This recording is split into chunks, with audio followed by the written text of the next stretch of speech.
How's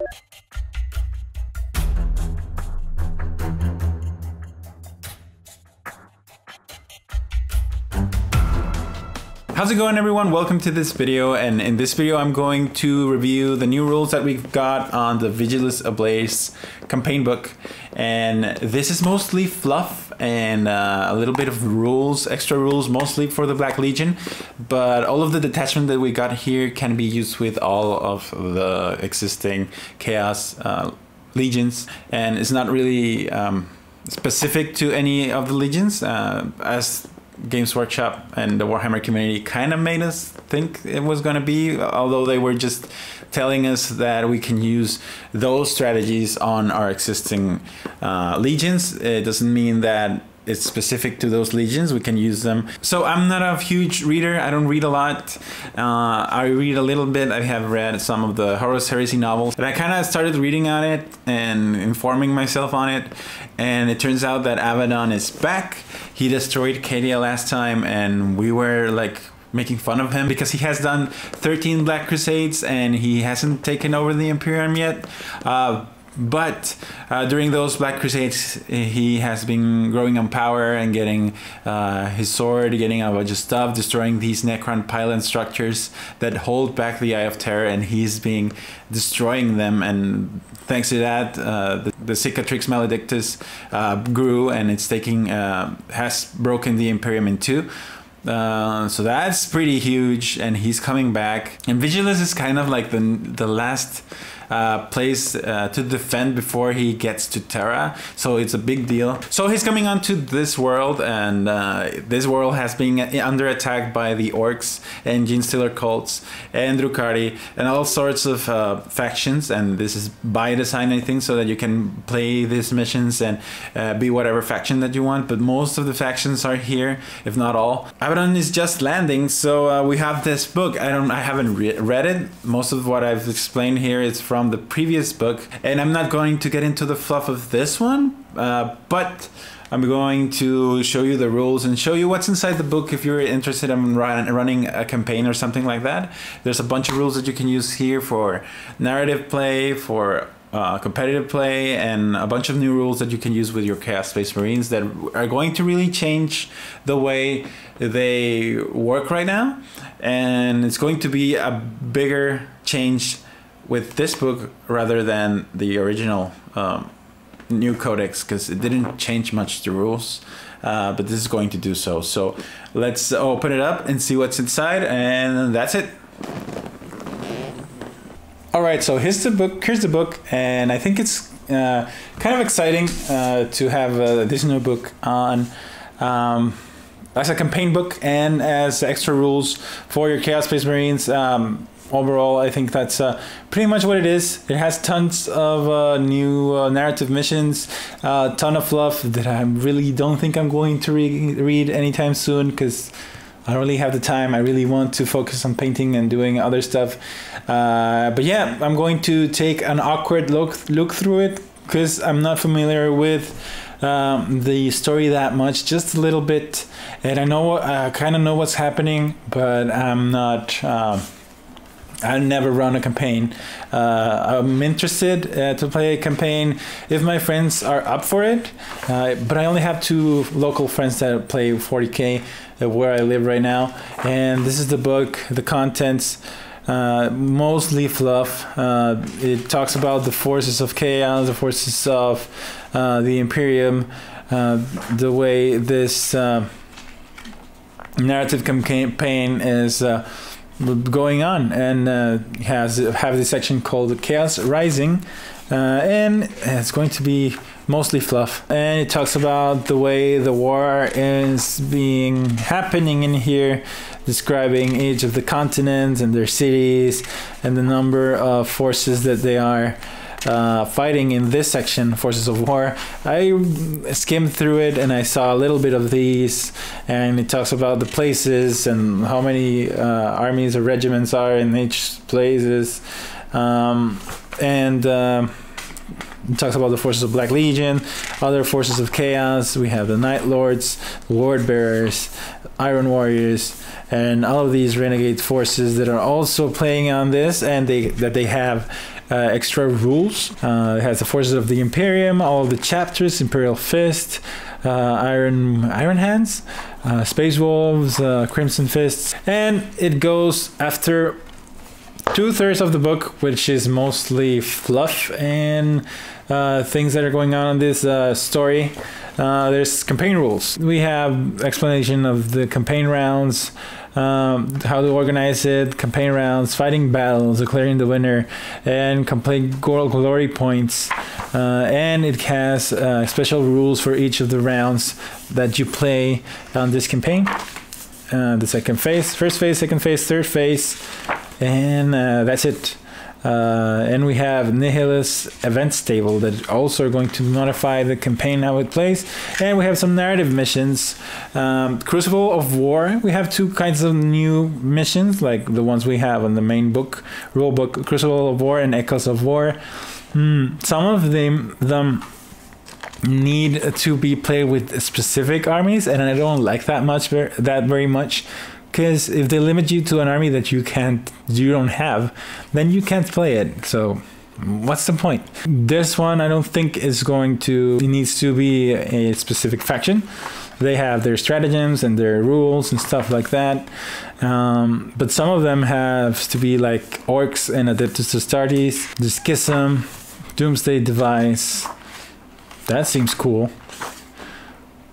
And I don't see if it's specific to one army or another, but it appears it isn't. I'm going to have to read it afterwards. But the things that I'm most interested in is the new rules for Chaos Space Marines, which, let's face it, that's the reason why we buy this book more than anything.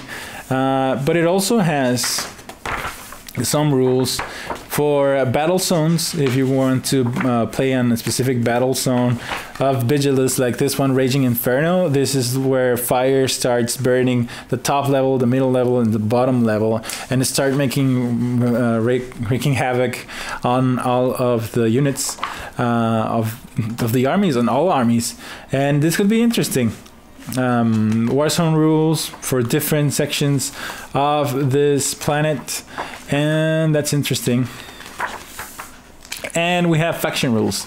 We have the Armies of Chaos. They had the new rules updated, the new updated rules, and specialist detachments. The specialist detachments are you have to have a detachment with that specific units, and you can pay 1 command point, I think, usually, and they become a specialist detachment that get special rules and special warlord traits and stuff like that. They also have relics too. That's interesting.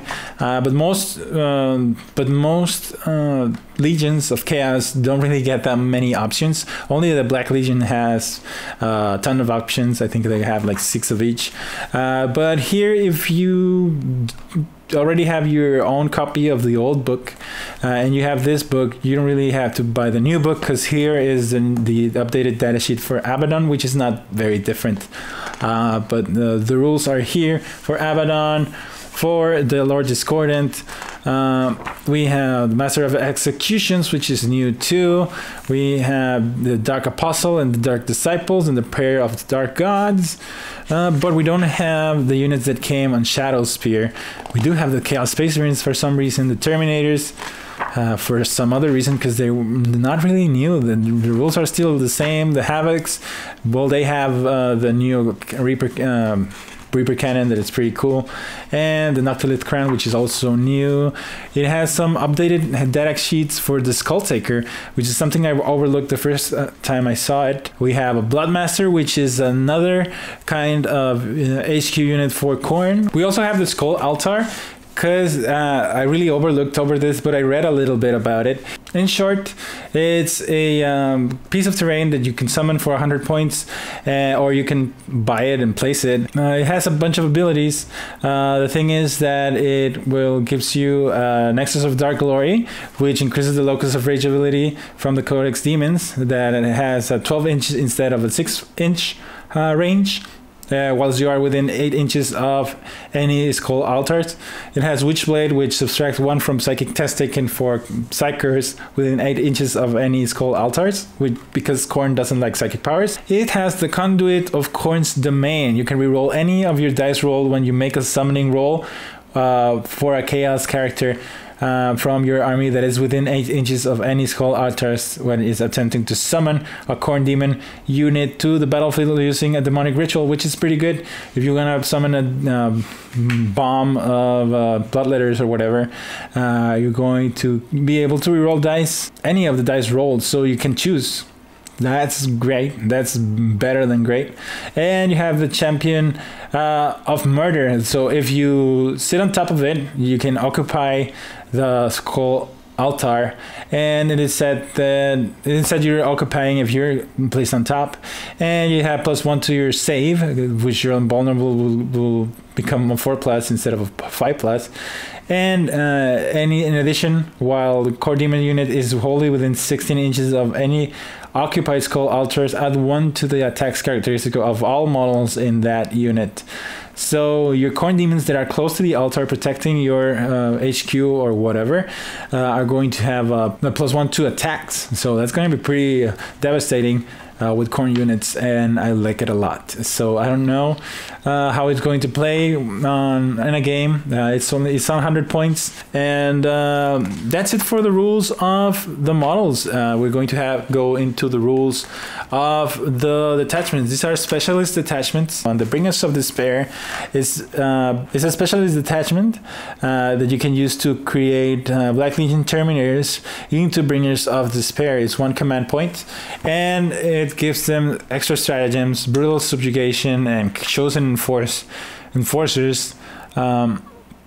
The brutal subjugation is the stratagem that started the fighting phase. Pick a Bringers of Despair unit from your army. Each enemy model slain by this unit this phase counts as 2 models in the subsequent morale phase. Chosen enforcers use the stratagem when a friendly heretic started unit that is within 18 inches of a Bringers of Despair unit from your army is required to take a morale test. That unit automatically passes the morale test. They have a warlord trait. If the Bringers of the character is your warlord, you can bring them the following warlord trait. The Chosen of the War Master.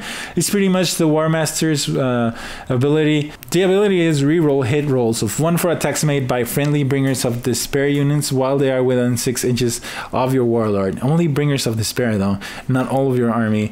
If your warlord has the Lord of Chaos ability already, you can instead reroll hit rolls for attacks made by friendly Bringers of Despair units while they are within 6 inches of your warlord. So you either reroll once or you reroll the whole thing, depending if you already had the Lord ability.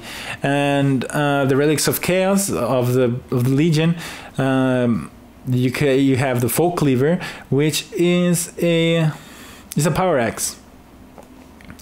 It replaces the power axe. It's a power axe with +3 strength, -2 AP, and damage 3. That could be pretty good. And you add 1 to hit rolls for the attacks made with this weapon that target Imperium units. That's cool, I guess. Will it bring it? No, I'm not very excited about it. Next, we have the Devastation Battery.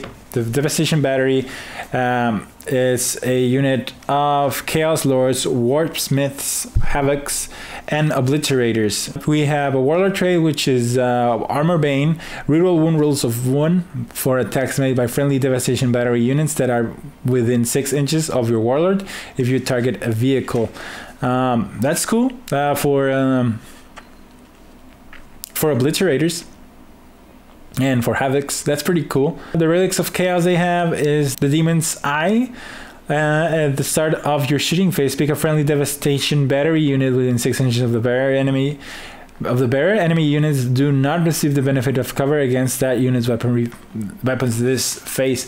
That could be pretty useful. I think that's okay. That's pretty cool.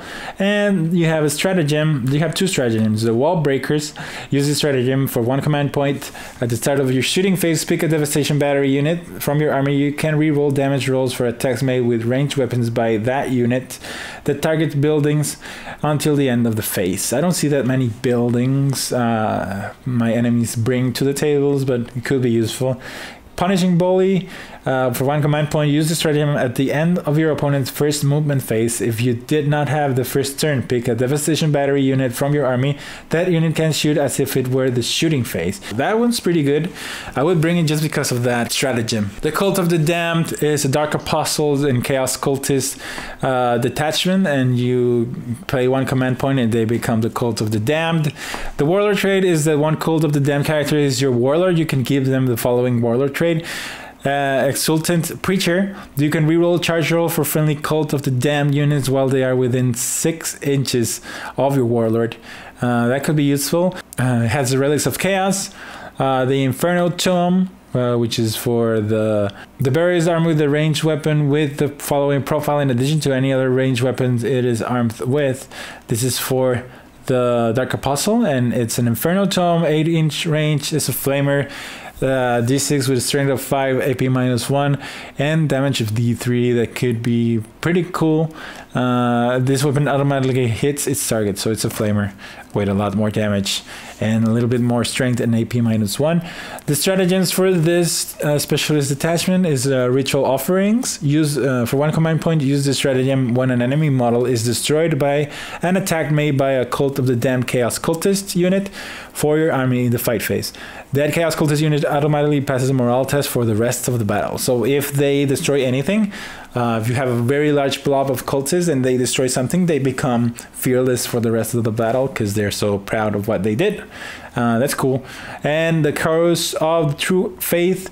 Use this stratagem when a Cult of the Damned Dark Apostle from your army chants a prayer. If they are any friendly Cult of the Damned Chaos Cultist units within 6 inches of the Dark Apostle, add 1 to the dice roll to see if that prayer is heard. I don't know. I think once is always a fail. I don't think that you can get to 1+ because the Dark Disciples give you a +1, and then you can get another +1 with that. It's okay. I think if you want to run Apostles and Close Combat Cultists, that's a pretty good cult to bring, and I think it could work. I think it's cool. The Demonkin Ritualist. This is for Dark Apostles, Dark Disciples, Masters of Possession, Possessed, and Greater Possessed. So the Warlord trait is the Shepherd of True Faith. Each time you roll an unmodified roll of 6 for an attack made with a melee weapon by a friendly Demonkin Ritualist unit within 6 inches of your Warlord, the attack inflicts 1 mortal wound on the target in addition to the normal damage. This could be pretty cool, even though maybe your Dark Apostle, well, yeah, your Dark Apostle could be in close combat and close to your units. That could be pretty good for him. Not so much for the Master of Possession, but yeah, it's a very nice addition to the damage that you can output with Demonkin units. If you really want to bring them. We have a Relic of Chaos, which is the Burning Rod. This one substitutes the rod for the Master of Possession. And he has a Burning Rod that is a melee type, strength +3, AP -1, D3 damage abilities. At the end of each fight phase, you can pick a unit within 1 inch of the bearer. That unit suffers 1 mortal wound, and you can just pick it. If you survive the melee, I guess, because he's not that great at melee and he has to survive, he can just start taking mortal wounds out of your enemies, and that's good. That's pretty good. I like it. And it wouldn't cost anything because the rod is already part of his war gear. We have the stratagems for them, the vessels for the Neverborn.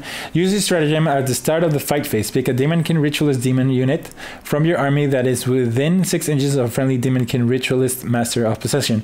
Add 1 to the strength and the attacks characteristic of models in the unit you picked until the end of the phase. That looks pretty tasty. I really like it. You have to stay close to the possessed and your unit of possessed and stuff like that. But +1 strength and +1 attack. That's very tasty on a unit that already has, well, it has a random number of attacks, but I've always said that if you have D6 +1 attacks, that would be a lot better than just what it has right now. I think it's, I don't remember, but I think it's not very reliable, the number of attacks that the possessed have. and it also has the Soul of the Devoted. Use the stratagem at the start of your movement phase. Pick a Demonkin Ritualist possessed unit from your army and a friendly Demonkin Ritualist character that is within 6 inches of that unit. Roll a d3. The possessed unit suffers a number of mortal wounds equal to the result. The character then regains a number of lost wounds equal to the result. Well, you can heal your greater possessed, which could be very useful because I think they are going to be very strong in close combat. But do you really want to sacrifice your expensive possessed to cure him? Maybe you want to do that, yeah. But I don't know. Then we have the Soulforged Pact. The Soulforged Pact is a specialist attachment for Warsmiths and Demon Engines. And they become this Soulforged Pact. If you spend 1 command point, the Warlord trait is to add 2 to the movement characteristic of friendly Soulforged Pact Demon Engines whilst they are within 6 inches of your Warlord. I would only give this one to the Lord Discordant because he is a Demon Engine and he moves up the table in fights, so you want to keep him close to your Venom Crawlers and other monster thingies, so they get an extra 2-inch movement and they can go together and fight. The Relic of Chaos that they have, the Mecha Serpents, model with Mecha Tendrils only. The Mecha Serpents replace the bearer's Mecha Tendrils and have the following profile. Mecha Tendrils, it's range melee, type melee, strength +1, AP -1, damage 2. The abilities are each time the bearers fight, it can make 1 and only 1 attack with this weapon for each enemy model within 1 inch of the bearer. This could be great. If you're assaulted by a mob of boys and you get to attack, or you assaulted them or however, you can attack them that many times as models you have surrounding you. That's pretty good. The stratagems for them, we have the Demon Forge Overdrive. Use this stratagem at the start of the fighting phase. Pick a Soulforged Pact Demon Engine from your army. Double the number of wounds that model has remaining for the purposes of determining what characteristic to use on its damage table until the end of the phase, or until this model is reduced to 0 wounds, whichever occurs first. This is cool. You can make your Demon Engine a little bit more useful for another turn, even if it's very close to being destroyed. That's cool. For 1 command point. Use the stratagem. You can use Infernal Engines, use the stratagem at the start of your charge phase. Pick a Soulforged Pact Demon Engine from your army. That model can charge in this phase, even if it advanced earlier this turn. So that's going to help a lot. If you are very close to the combat and you don't make the charge, you can first run and then charge for 1 command point. Then we have the Host Raptorial. This one is for the Raptors and the Jump Pack characters, any jump pack characters. So it's going to be Warp Talons, Raptors, maybe the Sorcerer Jump Pack, and this guy, the Harken World Claimer. And yeah, you can pay 1 command point, they become the Host Raptorial. The stratagem is the Warlord traits are the tip of the claw. Add 2 to the charge rolls made for friendly Host Raptorial units while they are within 6 inches of your Warlord. And the Relics of Chaos, it has the Chiropterian Wings. Roll a d6 for each enemy unit that has moved across by the bearer in the movement or charge phase on a 4+, that unit suffers d3 mortal wounds. Okay, cool. So you fly over a thing and you cause d3 mortal wounds with this relic if you want on a 4+, and you charge something else and go over something else and you do it again, and that could be fun. Fun for a Host Raptorial. I really like it. I would bring a Host Raptorial detachment without even looking at the stratagems yet. We have the Vicious Descent. Use the stratagem when a Host Raptorial unit from your army is set up on the battlefield. At the end of the movement phase, you can reroll hit rolls for attacks made by that unit until the end of the turn. The second one is the Terror Strike. Use the stratagem when an enemy unit is destroyed by a Host Raptorial unit from your army. Subtract 1 from the leadership characteristic of any enemy units while they are within 6 inches of any Host Raptorial units from your army until the end of the turn. So if you don't bring Harken World Claimer, you can bring a Night Lord's character. Night Lords already give you a -1 to leadership, and being a Raptor gives you another one, and then you can use Terror Strike to give you another one, and and the Night Lord's ability can be up to -3, so you can really stack these things and make your opponent flee in terror. That would be pretty cool if you want to really boost that ability. I think the Host Raptorial is a very juicy, very nice kind of specialist detachment that you can bring. Then we have the Fallen Angels. The Fallen Angels is one for Fallen Heretic Astartes Legion, and they also have the Imperium Legion. Imperium and Fallen keywords. Fallen Sorcerers also replace their Death to the False Emperor ability with the Fallen Angels ability from the Fallen data sheet. If Cypher is included in the Fallen Angels Specialist Detachment, he gains the following ability. It has Agent of Discord. Enemy units within 12 inches of Cypher cannot use any abilities, warlord traits, or relics that allow them to gain or return or refund command points. The range of this ability is increased to 18 while there are 10 or more other friendly Fallen Angels modeled within 12 inches of Cypher. The range of this ability is instead increased to 24 while there are over 20 or more other friendly Fallen Angels models within 12 inches of Cypher. This could be pretty good on lists that dedicate themselves on recycling their command points. The relics of the Caliban. You get the Caliban Steel Blade, model with Force Sword only. The Caliban Steel Blade replaces the bearer's Force Sword and has the following profile. It's a melee user strength, AP -3 damage D3. The abilities is that any attacks with a wound roll of 6+ made with this ability have a damage characteristic of D6 instead of D3. Their stratagems are without a trace. Use this stratagem at the start of your enemy shooting phase. Pick a Fallen Angel unit from your army that is entirely on or within any terrain features of strat 1 from hit rolls for attacks that target that unit until the end of the phase. That could be pretty good. And the Ancient Enmity, you use the stratagem when you pick a Fallen Angels unit from your army to fight with. You can reroll wound rolls for attacks made by this unit that target Dark Angels units until the end of the phase. Next, we have the Legion of Skulls, which is one interesting for me. This one is for Coin Demon units. You get a Warlord trait, the Blood Blessed. Add 1 to your Warlord's attack characteristic. In addition, while there are any enemy characters within 6 inches of your Warlord, add another 1 to your Warlord's attack characteristic. So you get 1 attack and 2 attacks if you're fighting a character, which is pretty cool. The Relics of Khorne. If your army includes any Legion of Skull specialist detachment, you can give the following relic. The Gore Plate. The Gore Plate. Roll 1d6 at the end of the fight phase if any enemy models were slain by the bearer that phase. Adding 2 to the result if any of the slain models was a character.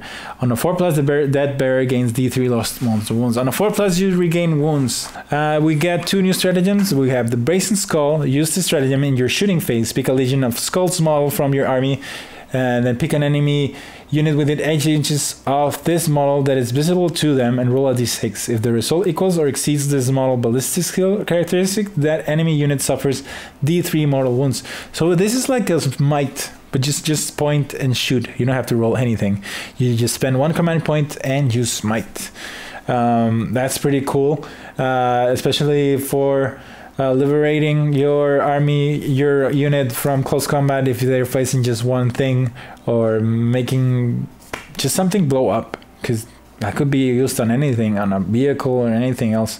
They have the red type for 2 command points. Use the stratagem in your charge phase. Pick an enemy unit that was charged by a Legion of Skulls unit from your army. This phase you can add 2 to the charge roll for other Legion of Skulls units from your army that declared a charge against the same enemy unit, and do not declare charges against any other enemy unit until the end of the phase. So it's not that great. And that's all for these specialist detachments.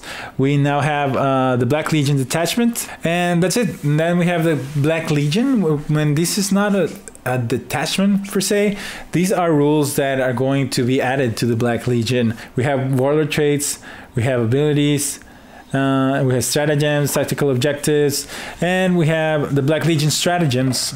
This is going to take a while to read all of these, but I'm going to do it. We have Let the Galaxy Burn. I think we have one of those.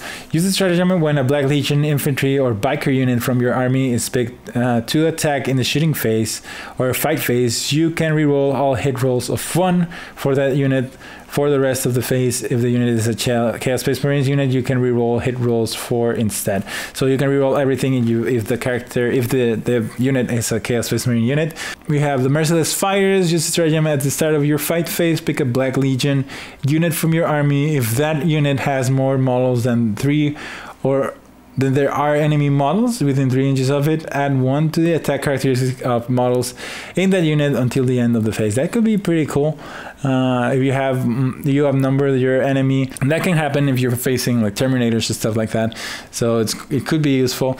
Chosen of the Pantheon. Use this stratagem at the start of your turn. Pick a Black Legion unit from your army with the Mark of Chaos keyword that you did not dedicate to a specific dark god. That unit has the Khorne, Singe, Nargle, and Slanesh keywords until the start of your next turn. I don't know how that's useful.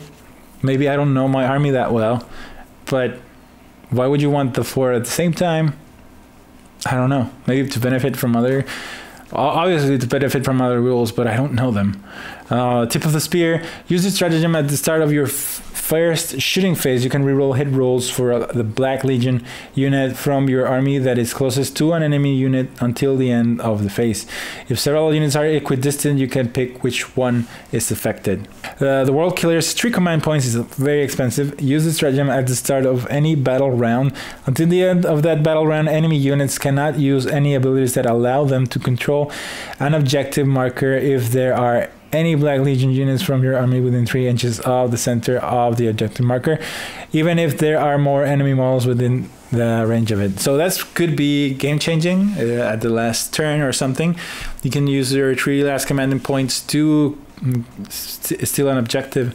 Legacy of Horus. Use the stratagem at the start of your morale phase. Until the end of the phase, add 1 to the leadership characteristic of Legion, except Black Legion units from your army while they are within 6 inches of any friendly Black Legion units. This can only help legions that are not Black Legion. We have the Relics of the Long War. Use the stratagem before the battle. Your army can have 1 extra relic. That could be pretty cool.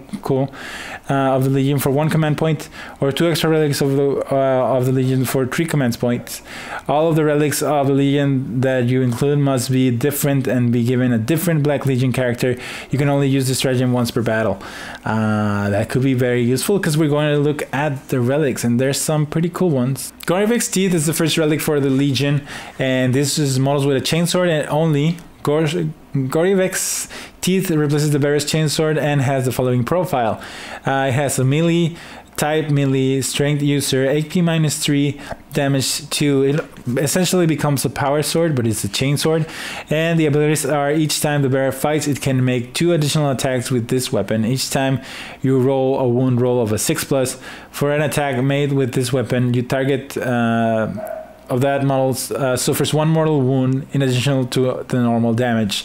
It makes D2 damage, so it's better than a power sword, and it can be given to any chainsword wielding character. It could be good for no additional cost. You just replace this one for the other one. It has the Trophies of Slaughter, and it adds 1 to the leadership characteristics of friendly Black Legion units while they are within 6 inches of the bearer. In addition, subtract 1 from the leadership characteristic of enemy units while they are within 6 inches of the bearer. This could be pretty good for a host raptorial, maybe. You can stack even more minuses to leadership that are going to really help you. We have the Sightless Helm as well. You can worsen the bearer's ballistic skill characteristic by 1. That's what it does, but improves the armor penetration characteristics of all of the bearer weapons by 1. So it's all of the weapons and reduces the ballistic skill. We have the Angel's Bane, and this one we saw in the Warhammer community thingy. It has a range of it replaces a combi bolter, and I would really like to have it. It's a range 24, rapid fire 2, strength 5, AP -2, and damage 2. It's pretty strong, pretty close to the Talon of Horus if you want to have a second one. This weapon has a damage characteristic of 3 if the target has the Imperium keyword, so it's extra good against the Imperium, so that's pretty good. We also have the Cloak of Conquest.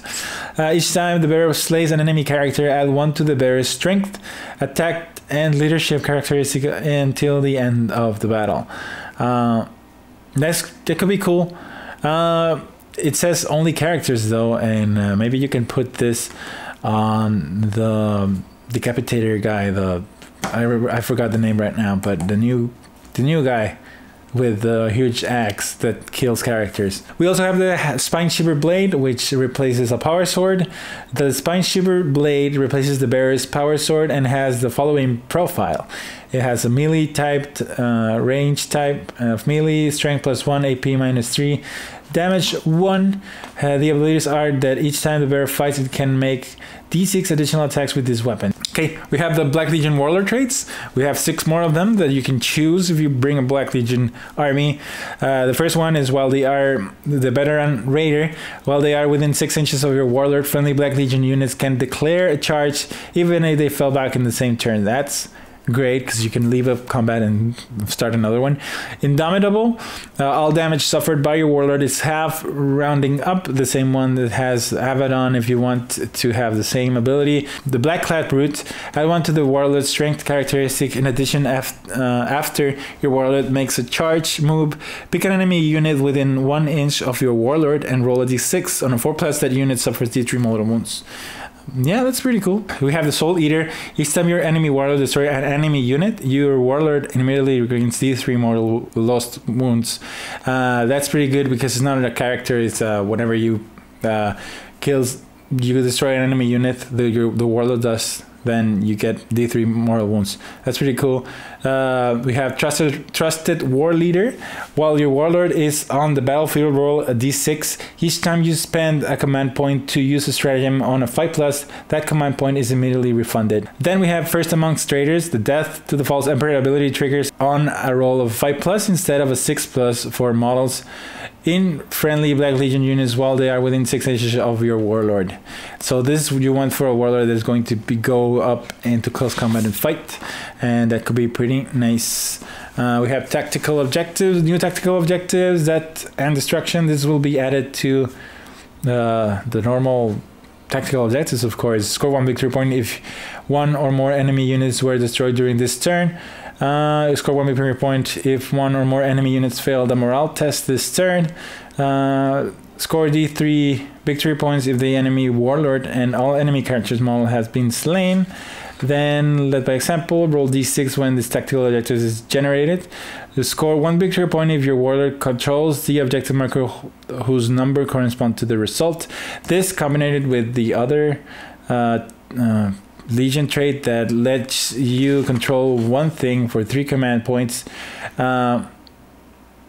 you can pretty much just get d6 victory points in 1 turn. That could be cool. The Long War continues. Score 1 victory point if 1 or more enemy units were destroyed during this turn. If 1 or more enemy Imperium units were destroyed by any Black Legion units from your army, score d3 victory points instead.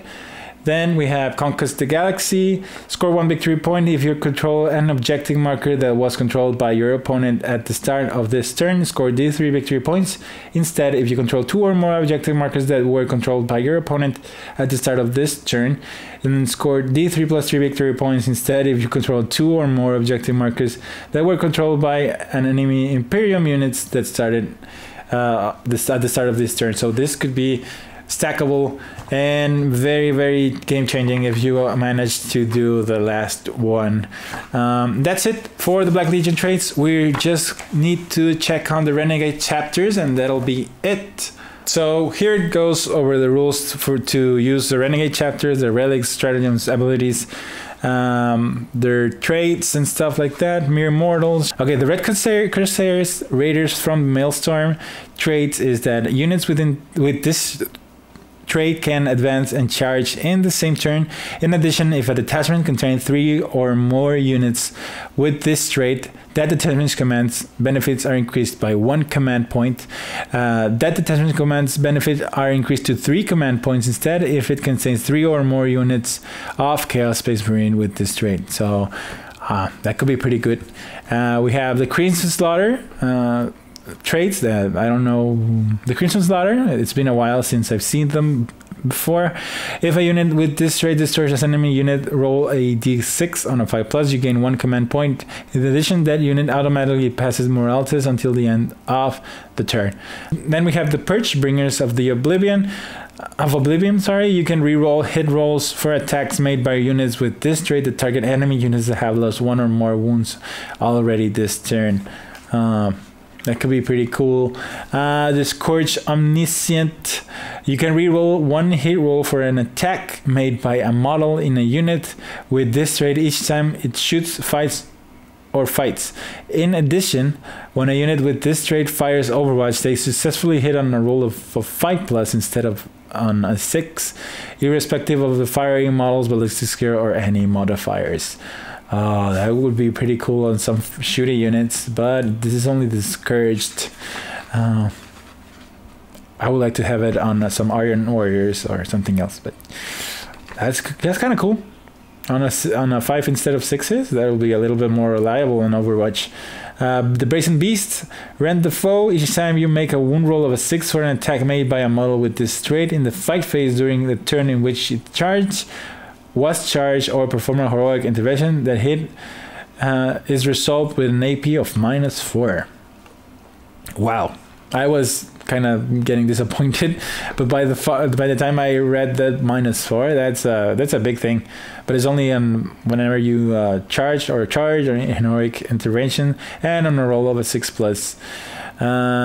But it's pretty much just take away their armor save if you roll 6 on the fight phase. That could be cool. The Flawless Host, that to the Imperfect.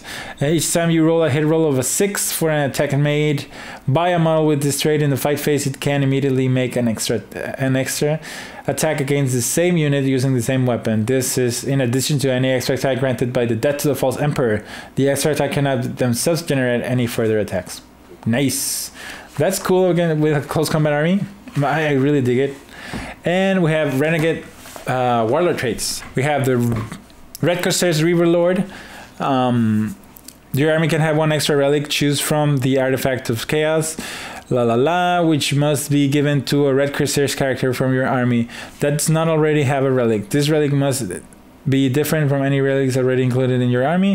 In addition, each time your Warlord slays an enemy character, add 1 to your Warlord's attack characteristic until the end of your of the battle.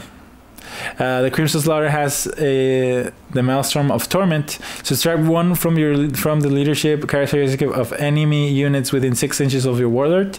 If your Warlord has slain any enemy models, then until the end of the battle, subtract 2 from the leadership characteristic of any units within 9 inches of your Warlord instead. So it becomes better if you kill something. And we have the Purge Blessed Mission. Reroll wound rolls of 1 for attacks made by your Warlord. In addition, you can reroll damage rolls for weapons used by your Warlord. That's cool. The Scourge Shattering Truth. At the start of each fight phase, you can pick an enemy unit within 3 inches of your Warlord. That unit cannot be picked to fight with in the fight phase until other units able to fight have done so. If that target unit has an ability that allows it to fight first in the fight phase, it instead fires as if it didn't have the ability. If all players have units that cannot fight until all other units have done so, then alternate picking which of the units to fight with, starting with the players whose turn is taking place. Then the Brazen Beasts have the Carve the Runes. Each time your Warlord slays an enemy character, add 2 to your Warlord's strength and attacks until the end of the battle. Wow, that's pretty cool. The Brazen Beasts, they are pretty cool. They're a corn, I think, right? I don't know, but they seem to be focused on close combat. But +2 attacks and +2 strength for the rest of the battle. That's pretty good. But you have to kill an enemy character though. It's not as easy. Flawless Host Ultimate confidence. If your warlord generates extra attacks as a result of the death to the imperfect trait, they can immediately make 3 additional attacks instead of only 1 against the same unit using the same weapon.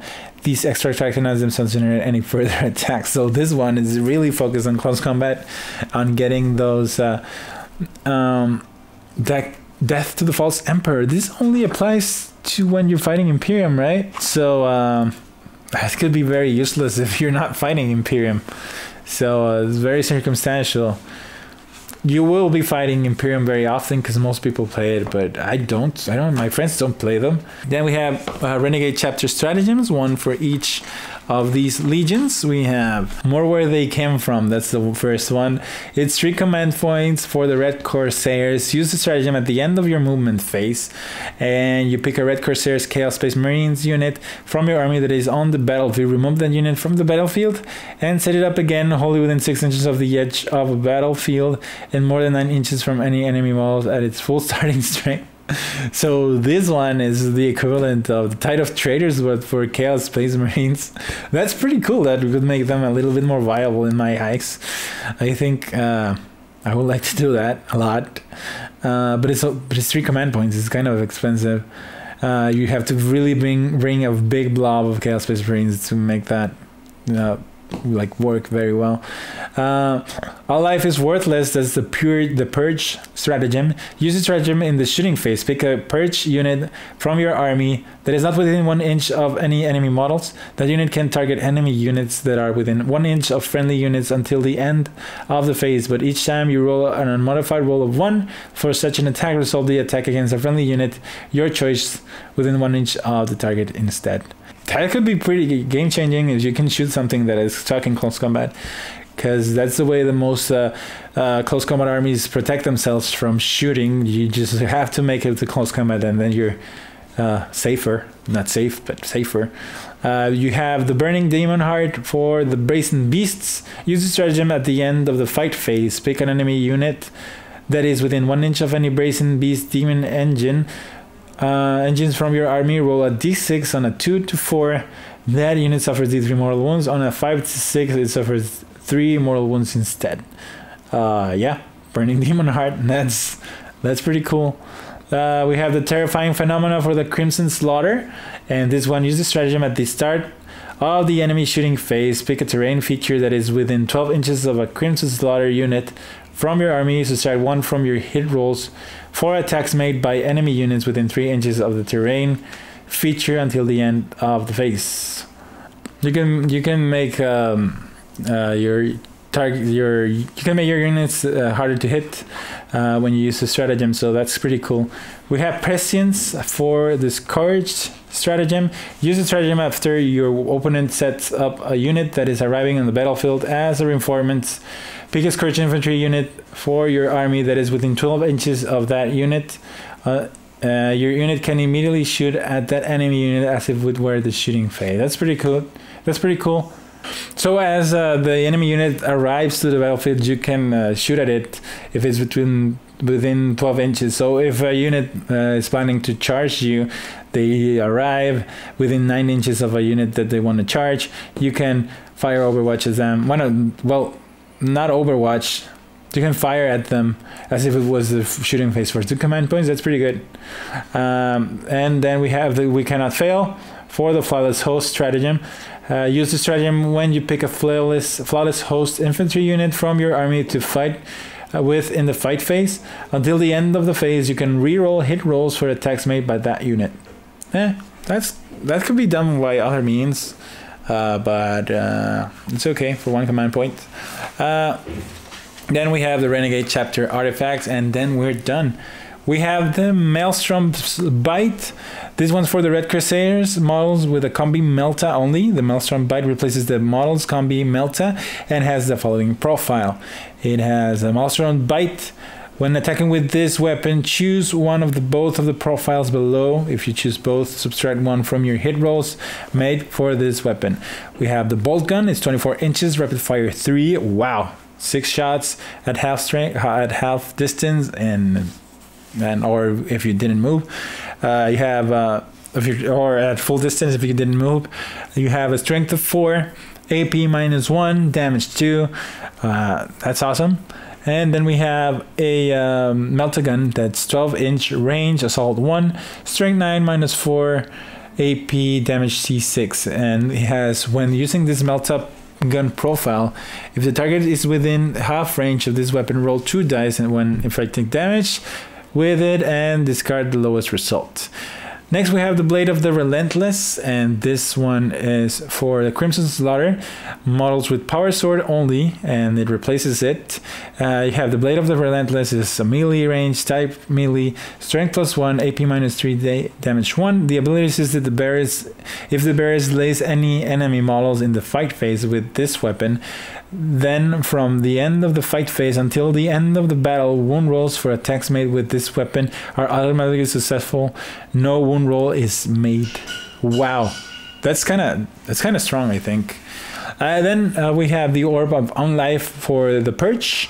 Once per battle in the shooting phase, the bearer can throw the Orb of Unlife instead of firing any ranged weapon. If they do so, pick a point on the battlefield within 8 inches of the bearer, roll a d6 for each unit within d6 inches of that point, subtracting 2 from the result if the unit is a vehicle.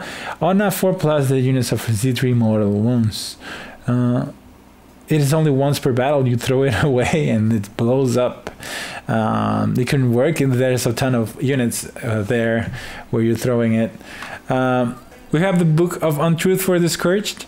Each time an enemy psyker within 18 inches of the bearer successfully manifests a psychic power, roll a d6. On a 5+, that psyker suffers 1 mortal wound, so it has to manifest, but you can kill it just after they finish manifesting their power. We have the Demon Flesh Plate for the Brazen Beast, and the bearer has a save characteristic of 2+. In addition, add 1 to the bearer's move and attacks characteristic. That could be pretty cool. I like it. A 2+ save is always good. And we have the Flawless Cloak. The Flawless Host models only, add 1 to the bearer's attack characteristic. In addition, increase the range of the bearer's aura ability. Example, we have the Lord of Chaos, Demagogue, etc. by 3 inches. I like that one. I like that one because increasing these area abilities by 3 inches can really make a difference. You can snuck more units within that aura. That's going to really change the tide of the battle, and I like it. I like it a lot. And that's it. That's it for this book. I just finished reading it. It was a ton of it, and it's not a lot for your army specifically. If you're running one specific legion, unless it's Black Legion, you have a ton of stuff. But if it's something else, you at least have some other toys to play with. You have a little bit more abilities, and you have the specialist attachments that you can use. Those are pretty cool. But that's it. So that's it. Thank you very much for watching. That's all that is in this book, and I think these rules are going to really change up how we play our Chaos Space Marine armies. I think there's very valuable rules from here that can synergize with other units of the new units and the existing rules that we had before. I think it's not the change that I wanted to see. I really wanted to see a new polished book with a little bit more focus on the troops themselves, and making a Chaos Space Marine Codex that where the Chaos Space Marines, the regular Chaos Space Marines, could shine. Because I think the Black Legion should be about that, like mostly powered armored guys from the basic troops, but they're not that good this edition. They're not that strong. I'm going to use it. I am excited to play Black Legion and start painting my Shadow Spear set. I've been very busy, and I would like to start painting them and making a Black Legion tutorial soon. But that's it. And let me know what you think of these new books. If you enjoyed them, what do you think about them? Do you think I'm wrong? Whatever you want to say, please leave those comments in the comment section below, and I'll see you in the next video. Thank you very much for watching. You stayed. Great. Thank you very much for supporting my channel, and if you would like to become a patron, there is a link to my Patreon page in the description below. Your contributions help pay for my work, and keeps the channel going. A single $1 a month is more than enough, and you can cancel it at any time. If you can't, don't worry, you can support my channel by simply watching my videos and sharing them with your friends. Thank you for watching, have a great day, and I'll see you on the next one.